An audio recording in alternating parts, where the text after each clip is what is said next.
Okay, so my name is Roberto Garcia, and I'm here at the Analytical Instrumentation Facility. I'm the FIB lab manager, and FIB stands for Focused Ion Beam Instrument. So I'm going to give you a little lecture on that and a little demonstration on that today. And like I said, you guys had already seen the SEM. So some of the images are going to be very similar because we're going to be collecting secondary electron ions, even when we have the, secondary electrons, even when we have the ion beam on. And what the difference is between the SEM and the ion beam is that with the ion beam, when we accelerate the ions towards the sample, it's going to have enough momentum to remove material from the surface. So we can actually remove material. And in some cases, if we want to insert a precursor gas, we can actually deposit material. So originally the FIBs were created as a circuit edit tool. Okay, so if basically you ran a wafer and had a bunch of different, circuits on there, and let's say you made a mistake, you connected something that you shouldn't have, or you didn't connect something that you forgot to, or whatever, you could take the focused ion beam and cut those connections that you don't want, and then actually run a connection across the ones that you do want. So ideally, the FIB is good for specific site removal of material, deposition. We can also image with it.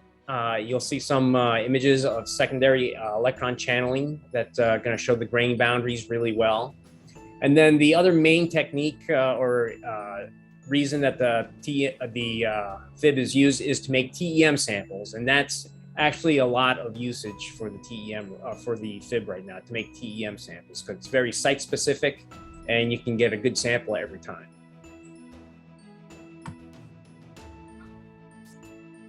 Okay, so this is the FIB that we're using today. It's a Thermo Fisher Hydra plasma FIB. What's nice about it is that we can actually change the different gases or the different ions that we're going to use to remove material. Most of the time we use xenon. Xenon's good because it's nice and heavy. So basically it'll remove a lot of material. Argon is nice because one, you get it's basically non-reactive and you get kind of like a smoother finish. And then there's different applications for nitrogen and oxygen, but it does give us that versatility. We can also, what's in here is called a multi-chemistry system, where we can deposit different materials. And in this case, we have the choice of platinum, tungsten, or carbon. So this is the typical schematic that we have for the FIB. And this is specifically for making TEM samples. You have your SEM column, which is your electron source at the top here. And the main reason you have that is that whenever you turn on the ion beam, you're removing material. So you're damaging the sample, or you're changing the sample in some way. So you really want to have an SEM that's not going to damage the instrument at all, and to locate a feature of interest or the location where you want to take your sample from. And then you can turn on your ion beam. So you have your electron source, you have your ion source, you have a lift out needle for manipulation. So once you actually make your sample, you can lift it out, and a gas ingestion system for depositing material on the surface, most of the time for protecting the area of interest, and also for being able to glue the sample onto that lift out needle. And then you have basically what we're going to be looking at is the secondary electron images. So this is a bird's eye view or sample's eye view of the chamber. So again, we have our ion column. This one, in this case, it's mounted at an angle at 52 degrees. You have your electron column here. You've got your lift out needle, a couple of deposition needles, and then your secondary electron detector. So this is a comparison of the different types of signals that you're going to get within the two instruments, one the SEM and then the ion column. So with the SEM, you're familiar with secondary electrons, backscatter electrons, and X-rays. Those are going to be the primary signals that you're going to look at. With the ion beam, what we're going to look at is mostly low energy electrons that are created when the ions impact the sample. We don't get high energy or backscatter electrons at all. We do get some neutrals, and we do get some other secondary ions. We do have a ion collector in here to look at that signal. However, we really don't use it very often. It's a very poor signal that we get. So most of the time, we're going to be using the low energy electrons or secondary electron signal. And we do generate some X-rays, but it's not something that it's not a lot of them. So it's not something that you're going to actually be able to do EDS with.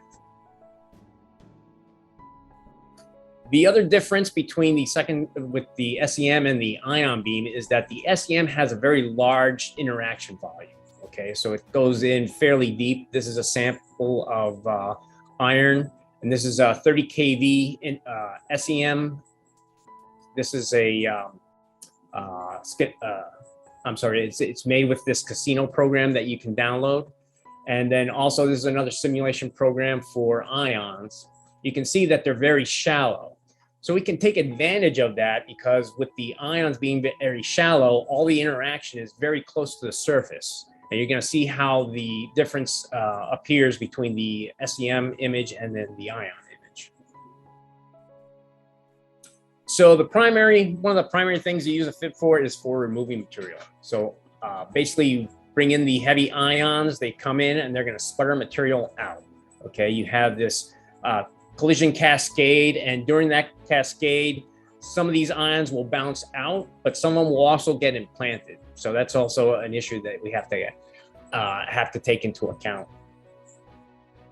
Here's some examples. So we have basically this very microporous ceramic on this metal substrate.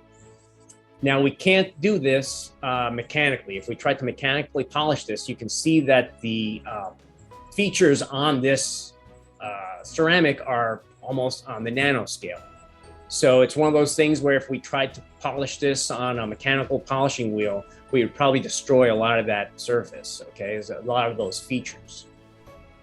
Here's something that a company here, Smart Material Solution, is doing. They're basically making these nano patterns into this diamond, and they're using the oxygen beam. Oxygen beam tends to work better for the diamond.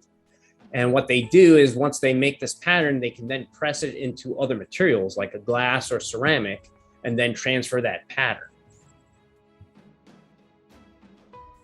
Here's another example of some nano patterning. In this case, this is Tuffy the Wolf. What we did is we took basically a bitmap image, a grayscale bitmap image, and wherever the pixels are white or bright, so that's 255 value, it's going to dwell the beam for a long time, and wherever it's dark or black with a 0 value, it's not going to dwell the beam at all. So you get this kind of 3D kind of relief on the surface. This other pillar that you see here on the right, this is actually from a cement. So they wanted to look at the different properties of the different phases in cement, and cement has a lot of different phases. So they wanted to identify one particular phase and actually get the physical properties from it. So what you do is basically mill away a lot of the material and you just get this pillar, and then you take an AFM and then squash it, and that's going to give you some information about the mechanical properties of that particular phase. And here's another example of basically patterning. We've got the NC State Library logo patterned into one of the hairs from one of the librarians. So you could pretty much pattern into just about anything. So diamond, this is a hair. This one on the right here, this is the logo for the NC State Wilson College of Textiles, etched into a cross-section of a fiber that they had. So again, we've got our SEM column here, SEM image, typical SEM image, and this is a piece of silicon. So what I'm going to do is I'm just going to tilt up, and you'll notice that in the lower right-hand corner here. I'm going to tilt up so that I'll be perpendicular to the ion beam.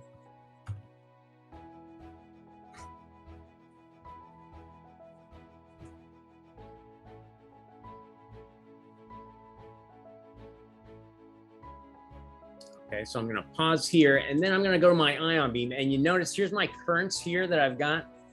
We always start off with a very light current. Like I said, anytime you turn on the ion beam, you're removing material from the surface, so you're damaging.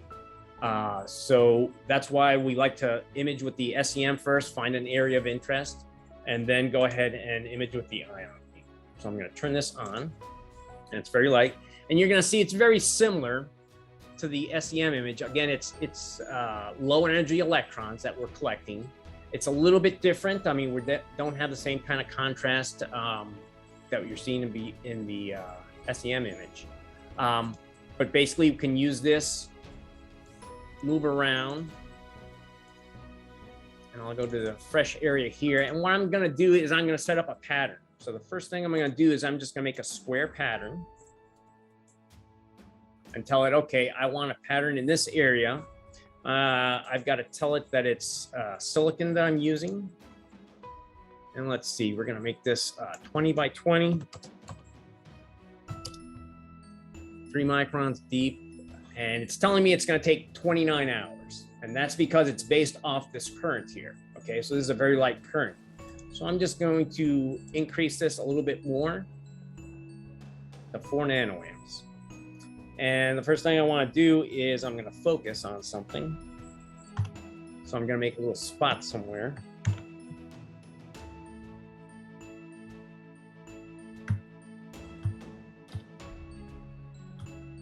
Okay, and I'm going to focus on that spot. And focus and stigmate just like the SEM.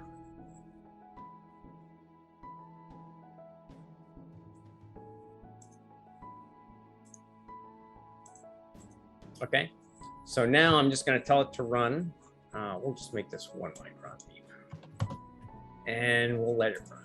Okay, so now it's rastering the ion beam over just this area here. Okay, and we'll just go ahead and take a snapshot every 15 seconds or so. So what it's going to do, it's going to take that and make that square. And I told it to go in about 1 micron deep. So it's going to take about 4 minutes or so to go that deep. And I'll probably stop it beforehand. I just want to show you what it's doing, okay? So there's a coating on top of the silicon here, and right now it's probably gone through most of the coating. That's why you're seeing that big contrast change.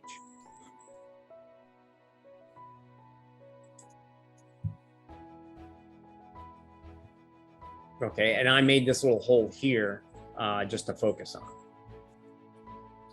So the other thing I can do is if I want, I can stop this and we can go ahead and we can make other shapes. We can go with a circle pattern. Same thing, I'll tell it to go 1 micron deep, and then I'll make another one here, but this one I'm going to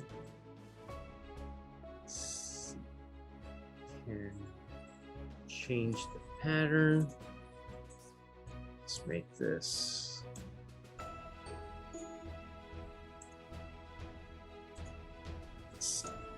I'm going to make it a frame. Okay, so I'm going to make it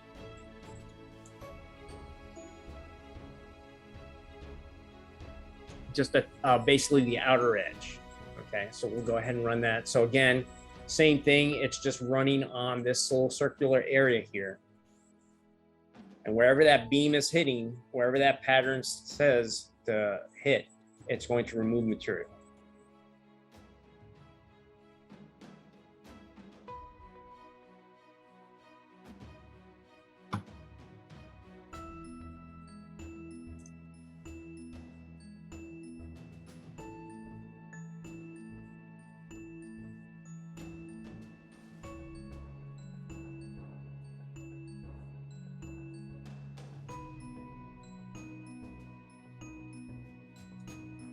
Okay, let's go to the next. Let's go to the next pattern. And now it's just going on the outer edge. Okay, so it's going to basically make a little hoop.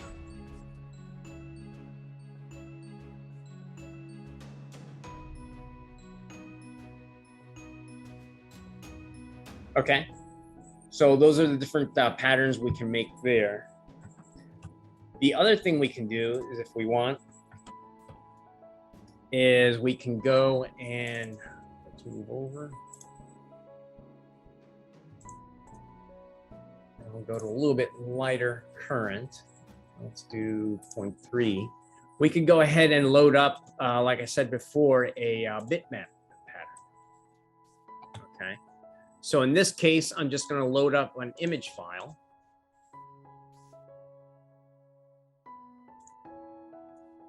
Okay, so it's going to be a 20 by 20. And you guys all know who that is, right? Okay, we're going to put them right over here. Zoom up a little bit. And now wherever the pixels are bright, the beam is going to dwell for a long time. Wherever it's dark, it's not going to dwell very, very long.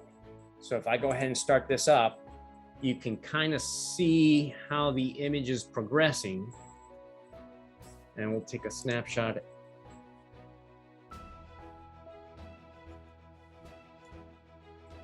Every 15 seconds. So,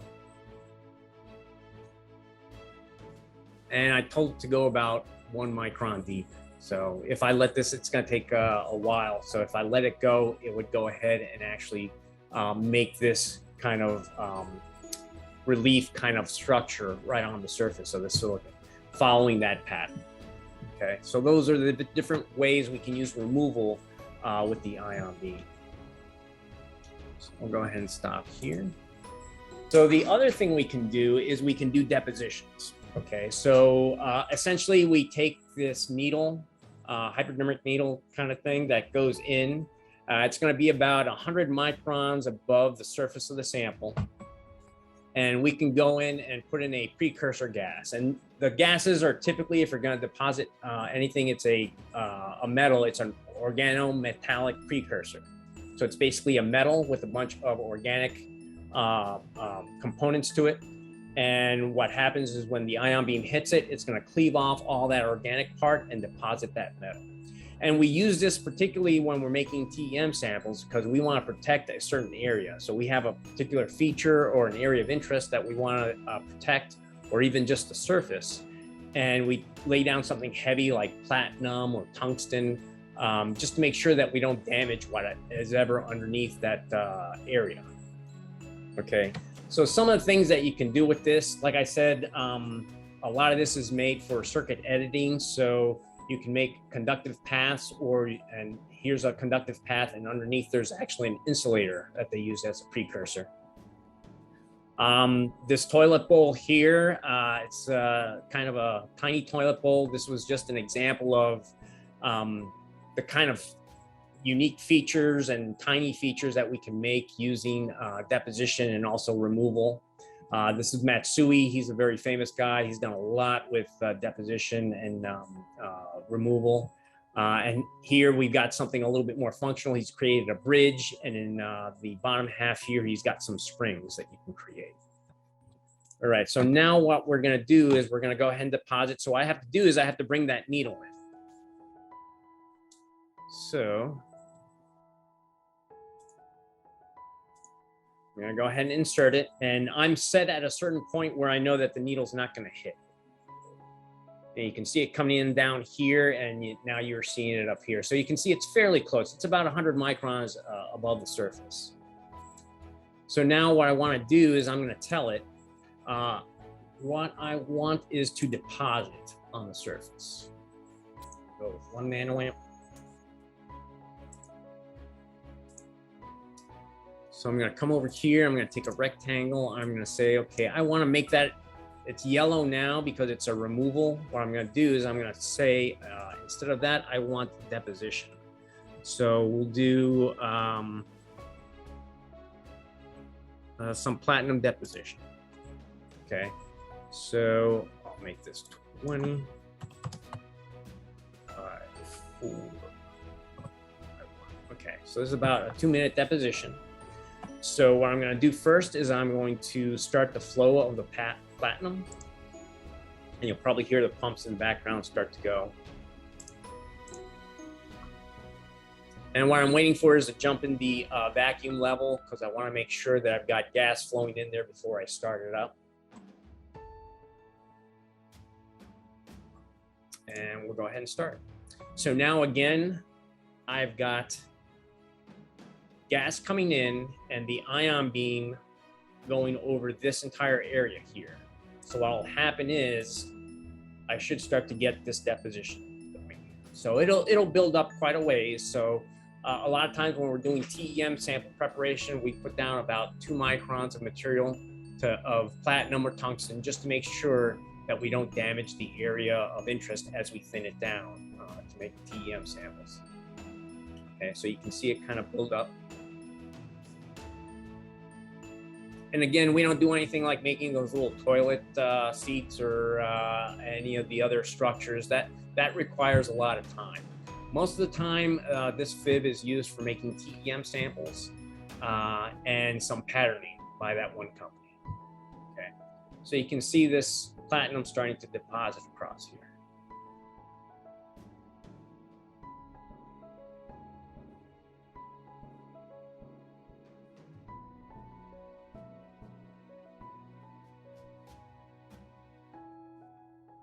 Okay, and it'll go up to about 1 micron inch, 1 micron deep.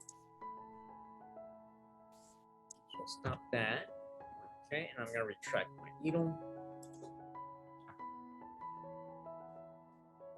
Okay, so another neat thing about the ion beam is that you get what's called this secondary electron channeling contrast. Okay. So what tends to happen is if the crystals in a grain are oriented kind of in a loosely or not as dense direction, let's say like a 001 or something like that, the ion beam is actually going to travel fairly deep into that crystal structure. And then any electrons that are generated might get absorbed in the material, whereas you'll get some from the surface, but very few. And if you have something, a grain that's aligned where you have a more closely packed direction, you're going to have that ion beam interacting a lot more with the atoms in there closer to the surface, and you're going to have more electrons released. So what that does is gives you this contrast that you don't normally see in an SEM, right? With the electrons, you don't get that mechanism. Again, the ions are very surface sensitive. They're just not going in as deep as the secondary electrons, as the electrons are. So here's an example of a powder metal that we cut, and you can see this nice contrast here that you wouldn't normally see with a regular SEM. So this is a ion image, and we're collecting the electrons, the low energy electrons that come off of it. And we're using, by the way, we're using the same detector that we would use for the secondary electrons. On the right-hand side, this is actually additive manufactured sample. It was probably made from the same powder here. And of course, during the additive manufacturing process, they're heating the material and growing it in a certain direction. And you get this very, mosaic type of grain structure that's very easy to see with the ion channel. Okay, so if you want to get a really good idea of what your grains look like, or grain size, I mean, an ion image will give it to you very quickly. The other thing with channeling is it's going to depend on the orientation of the grain, obviously, or the crystal in the grain. So this is the same area. You can see I've highlighted a feature that's changing contrast as we tilt it from -10 degrees to +10 degrees. So you see a huge contrast change, not only in that area, but in everything around it. We're going to go to another area. So what I have in here is a copper grid that we use for TEM. And I just want to show you the way that we can get that image, that channeling.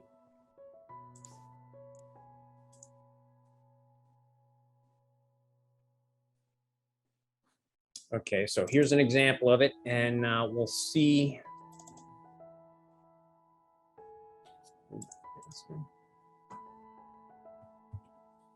So with the secondary electrons here, you're really not seeing anything. It's all kind of just dark, right? It's all an even gray kind of contrast.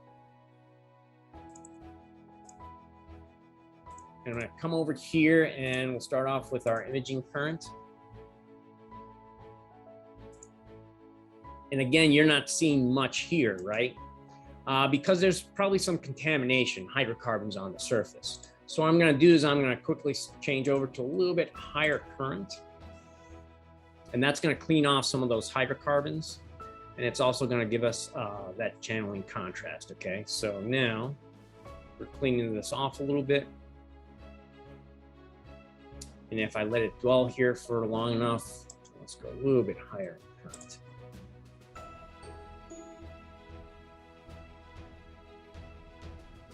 Okay, now we're starting to see this grain structure start to come in, right?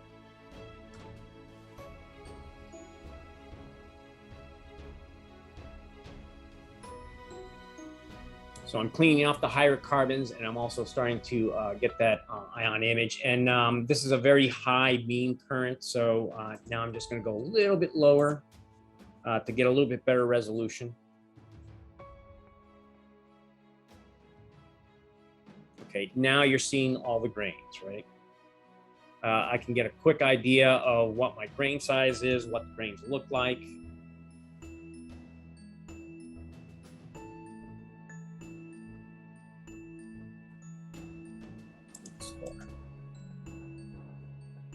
Okay, so that's something that you don't see.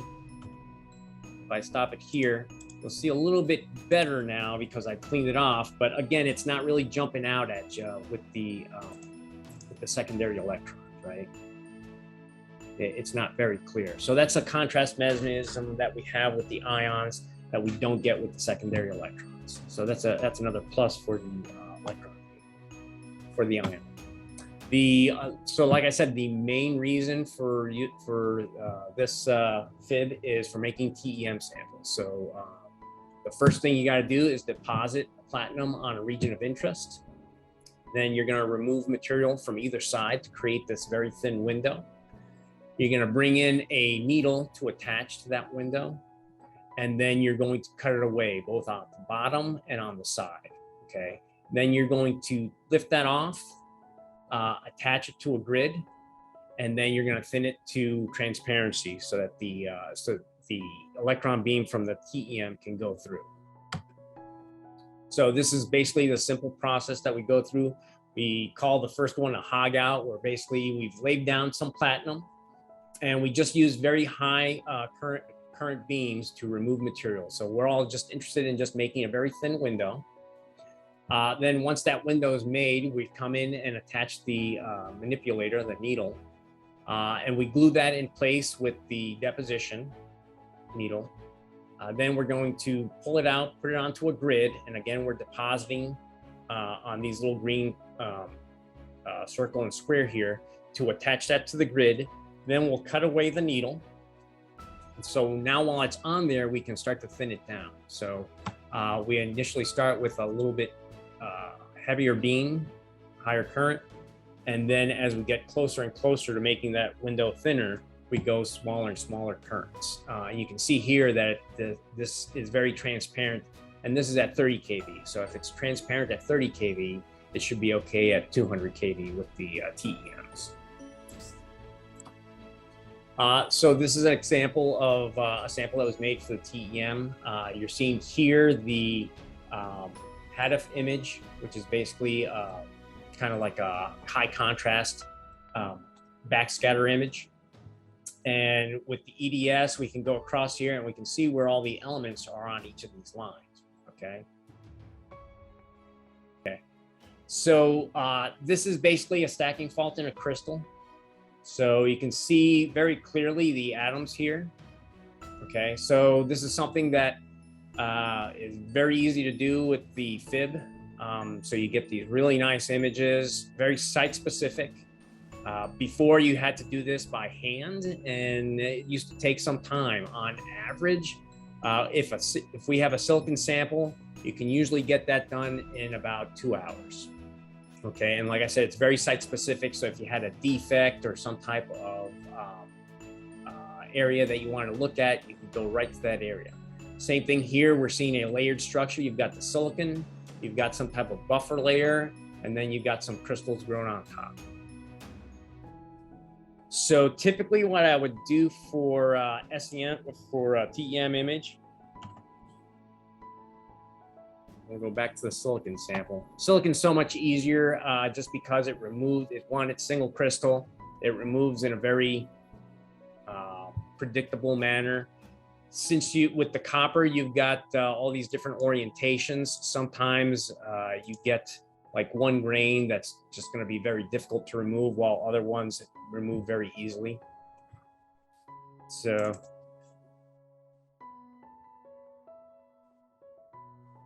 let's go here.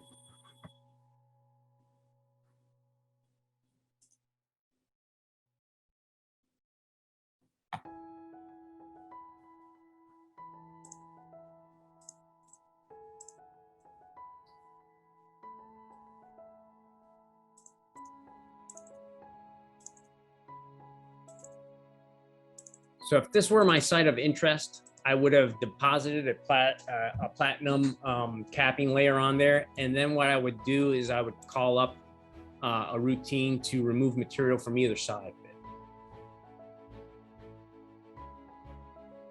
it. Okay, and then this is the pattern that would happen. And what's going to happen is it's basically a clean cross section. So you're going to see the pattern start here, and as it inches forward, so it's going to slowly inch forward. So there's a big difference in how you remove material. I'm going to change this to. So what happens is before, when we had our patterns, we were putting the ion beam all over the place. Well, in this case, what's happening is I'm starting at one end and slowly inching the beam forward. What that's going to do, it's going to create an edge. And what happens is that edge is going to have enhanced removal, because we now have a way for the atoms to escape from the more surface, right? It can escape from the edge and also the surface on top. So that enhanced removal lets me remove material a lot faster. So basically, we're just going to go through step through. Let's pretend that there's a. Let's see where we'll pretend that there's kind of like a platinum strip, platinum layer right here. Let's see.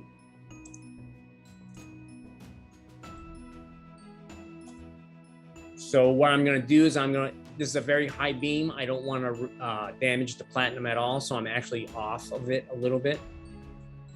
And we're just going to go ahead and go up to a certain point. It'll do this a couple of times, and then go to the back. And then basically it's going to just have this little window remaining there.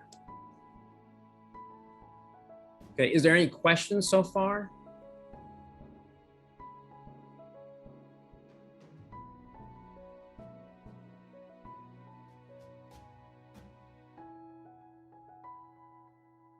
Nothing? Roberto, I was just wondering if you've had any experience with the perovskites and special care in terms of sample preparation for these more difficult compounds, you know, when they're organic and inorganic. Yeah, they are more difficult because they charge more, and that's an issue with, because obviously we're hitting this with the ion beam and we're generating electrons.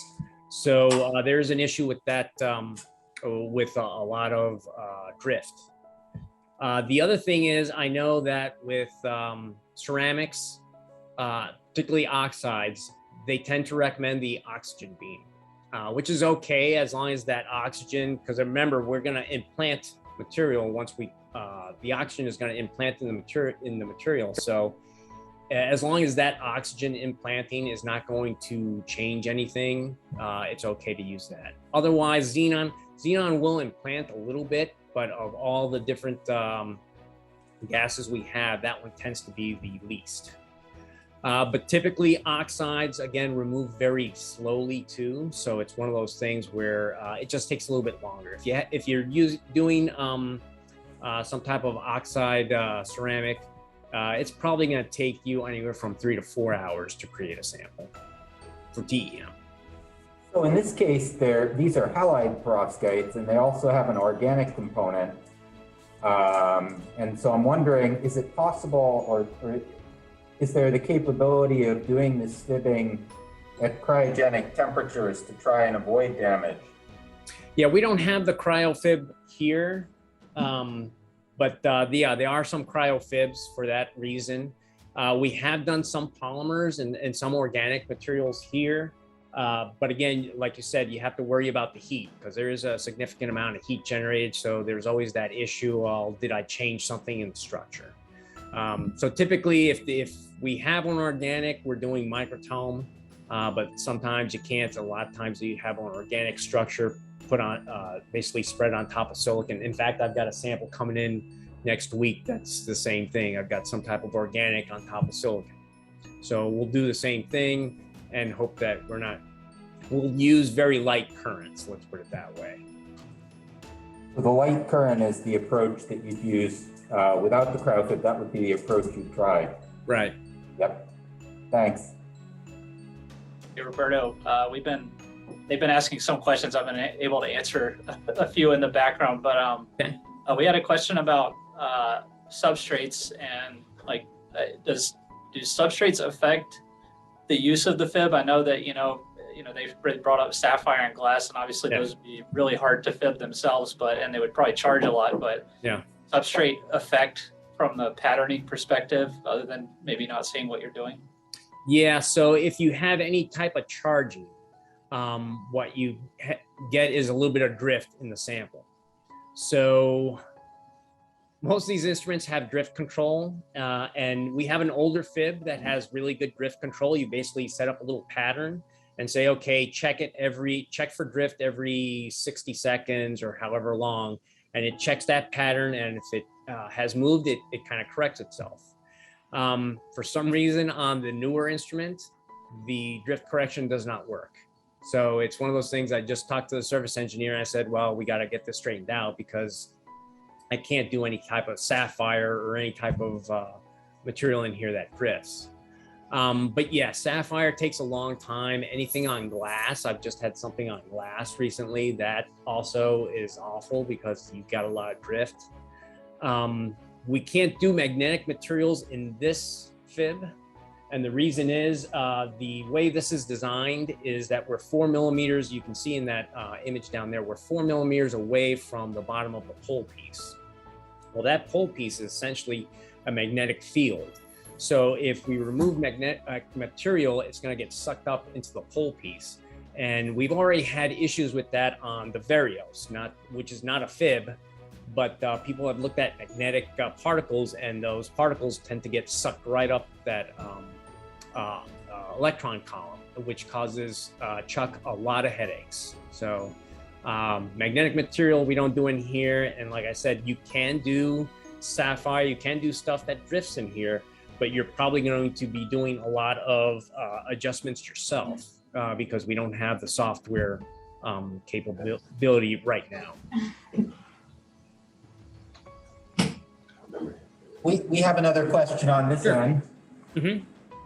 So when it comes to like drifting, I was wondering, like for SEM, a lot of times you have to do like gold coating on the sample. Is that something that you can do here, or like would it make the pattern? Yeah, you can do that, but I know that with sapphire, even once you punch with the ion beam, you're basically just going to punch through that conductive layer, and once you punch through, it starts to drift a little bit. So it'll look really nice when you first put it in and maybe start to do a little bit of work, but then as you dwell down deeper, then you start to have issues again. So there's always going to be a little bit of drift with something that's non-conductive.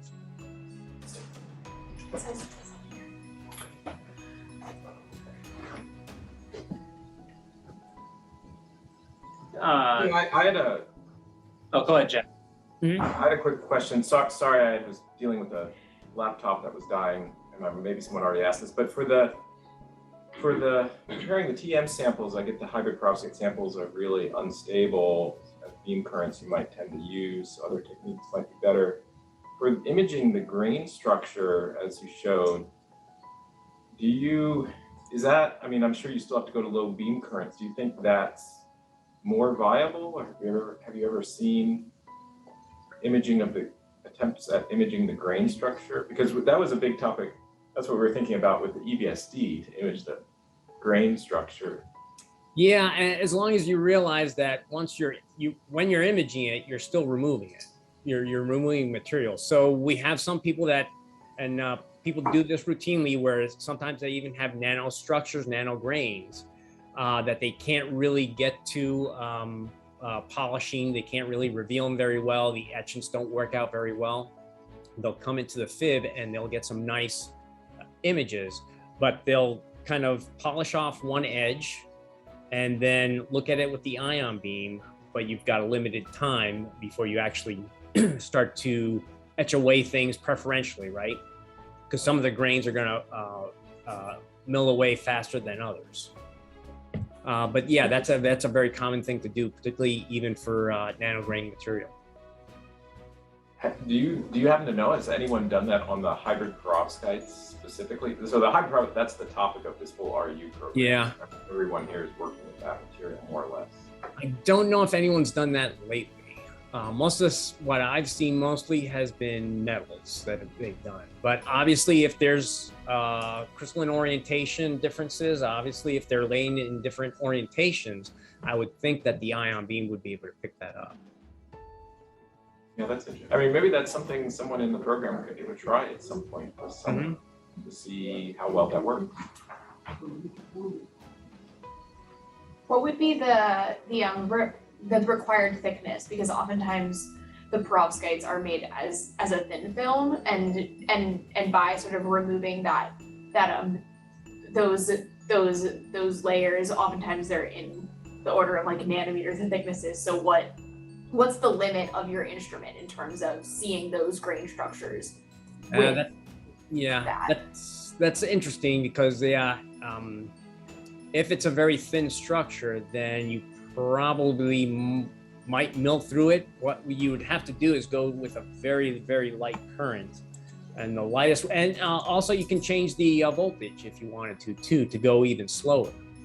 The other thing too is to experiment with some of the other gases that we have here. The xenon is going to probably be very destructive, but something a little bit lighter like nitrogen or oxygen, as long as it's not going to disrupt the crystal structure, it may work a little bit better. In fact, I know that we have nitrogen on here, but I was told by Thermo Fisher if we came up with a reason for using nitrogen to let them know, because no one uses it. So that might be a good thing to check to see if nitrogen will help out with that. Thank you. Roberto, I had another quick question, I think. If you put in organics or some of these other materials, is there concern about contamination when you're removing this stuff going into the vacuum system? I realize you're removing very small amounts. Yeah. But just wondering if people are concerned about that. No, I mean, we've with the other Quanta, we've removed a lot. I mean, we've had that one for years. And it's just one of those things, the material a lot of times gets removed by the vacuum system, or sometimes it will redeposit onto your sample. The only thing that we really are concerned with is magnetic material, because that one can get attracted and go up the electron column, and that's going to degrade our signal. Thanks. Roberto, is there any limitations to the the gas injection? Like, is it really just limited to whatever you have? Are there other options? For the gases right now here, yes, we're limited to those 4 gases. The other thing is that this particular system, one of the reasons that they've kind of made this system is when you start removing material, people always want to remove more. So the other FIB that we have maxes out at, I believe, 50 nanoamps. You can see this one goes up to 2.5 microamps. Okay, so that's to remove a lot of material at one time. And that's the thing, people want to remove more and more material each time. In fact, right now, they're kind of at a limit with the FIB. So what they're doing is they're adding a laser system to the FIB. So if you want to remove even more material, you would remove it first with the laser, And then you would come in with the FIB and remove some of the damage layer from the laser, right? Because the laser is going to heat up a little bit of the surface. So that tends to be kind of like the trend now for people that want to remove a lot of volume.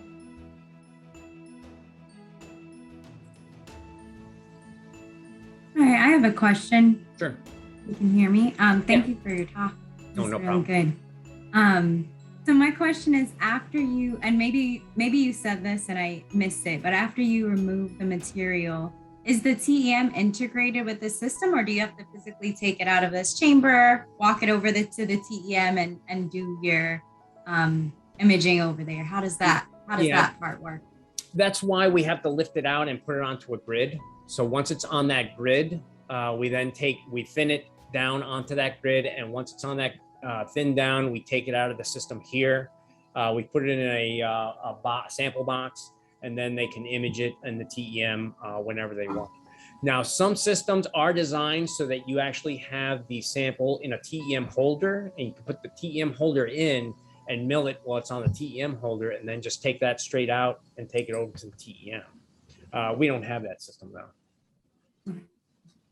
And then do you ever, I guess, do you ever come upon the problem when you get to the TEM and realize that the sample is either missing or it reoriented itself the way it needs to be? I guess you'd see that after the milling part, but I guess what's the biggest challenge that you have with So I've never had that issue.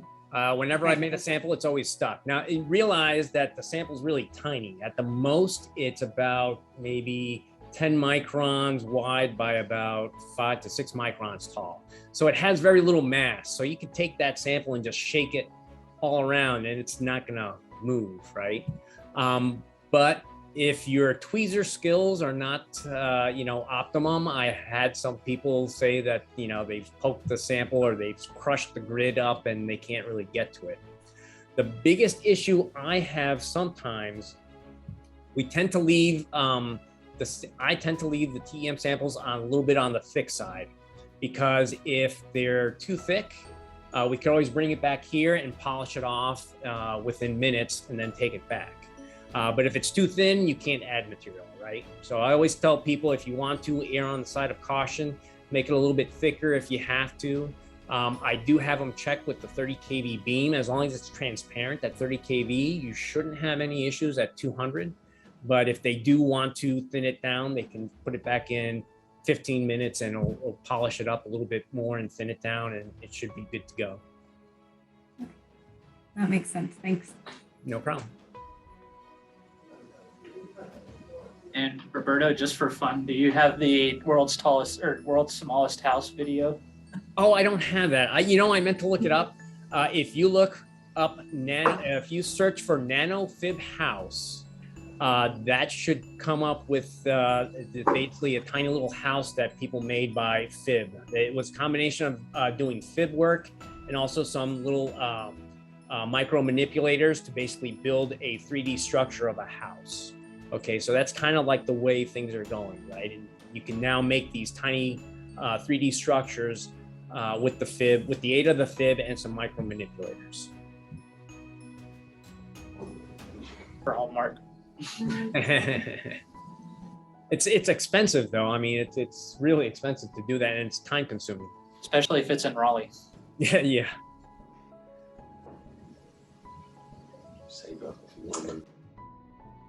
This has been a very basic introduction to the focused ion beam instrument. If you want to know a little bit more information, please check out some of our videos on our YouTube link. Also, we offer a course, Introduction to Focused Ion Beam and Applications, probably about once every 3 to 4 months, and that you can see on our website. Thank you very much.